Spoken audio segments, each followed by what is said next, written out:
ग्वालियर राजघराने की राजमाता और केंद्रीय मंत्री ज्योतिरादित्य सिंधिया की मां माधवी राजे सिंधिया का बुधवार सुबह निधन हो गया। वह 70 वर्ष की थी। माधवी राजे लंबे समय से बीमार चल रही थी। 15 फरवरी को उन्हें एम्स में भर्ती किया गया था और तब से ही उनकी तबीयत खराब चल रही थी। दिल्ली के एम्स से जुड़े सूत्रों ने कहा कि माधवी राजे ने सुबह 9:28 पर अंतिम सांस ली थी। पिछले कुछ दिन से वह वेंटिलेटर पर थी और जिंदगी के लिए संघर्ष कर रही थी। उन्हें 15 फरवरी को एम्स में भर्ती किया गया था। माधवी राजे का पिछले 3 महीने से दिल्ली के प्रमुख अस्पताल में इलाज चल रहा था और वह निमोनिया के साथ साथ सेप्सिस से भी पीड़ित थी। दिल्ली में निधन के बाद माधवी राजे के पार्थिव शरीर को अंतिम संस्कार के लिए मध्य प्रदेश के ग्वालियर लाया जाएगा।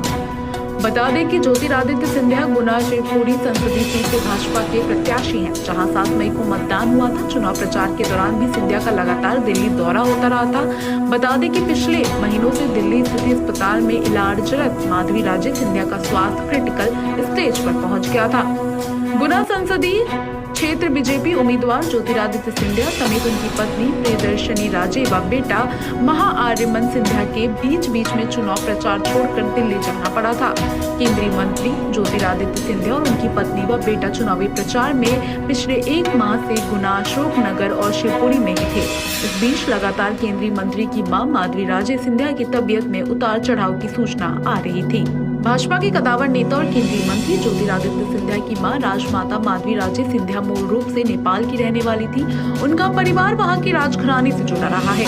उनके दादा शमशेर जंग बहादुर राणा नेपाल के पीएम भी रह चुके हैं। विवाह से पहले उनका नाम प्रिंसेस किरण राजलक्ष्मी देवी था। 1966 में उनका विवाह ग्वालियर के सिंधिया राज परिवार के राजकुमार माधव राव सिंधिया से हुआ था। मराठी परंपरा के अनुसार शादी के बाद उनका नाम बदल गया और उनका नया नाम माधवी राजे सिंधिया हो गया। पहले उन्हें महारानी कहा जाता था।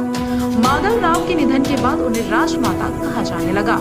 माधवी राजे बहुत कम ही सार्वजनिक कार्यक्रमों में दिखती है। कुछ समय पहले वह केंद्रीय मंत्री ज्योतिरादित्य सिंधिया के साथ प्रधानमंत्री से भी मिलने पहुंची थी। माधवी राजे के पति पूर्व केंद्रीय मंत्री माधव राव सिंधिया का 30 सितंबर 2001 को यूपी के मैनपुरी के पास विमान हादसे में निधन हो गया था। उस समय उनकी उम्र महज 56 साल थी। पिता माधव राव सिंधिया के निधन के बाद ज्योतिरादित्य ने पिता की राजनीतिक विरासत को संभाला। मार्च 2020 से कांग्रेस छोड़कर वह भारतीय जनता पार्टी में शामिल हो गए थे। पिछले काफी समय से सिंधिया की मां पब्लिक लाइफ से दूर चल रही थी। उनकी सक्रियता काफी कम हो चुकी थी।